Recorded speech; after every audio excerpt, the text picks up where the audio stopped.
Hey everybody, welcome back. In this video I'm going to be showing you how to open blog website with VPN.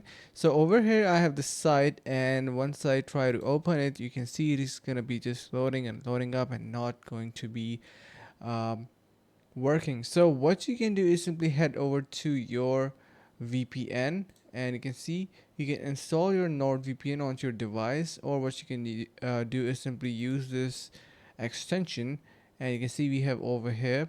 So we can simply connect to these regions over here, so you can go with anything that you like, and once you get that done, you'll be able to access your site with the VPN. You can see you can then access anything on the blog website. So currently it is not loading, but once you get that done, you can see we have NordVPN over here, and you install it. You can also get it onto your device in executable format. You can see this is the application for NordVPN that you can install. You can see the amount of devices it does supports.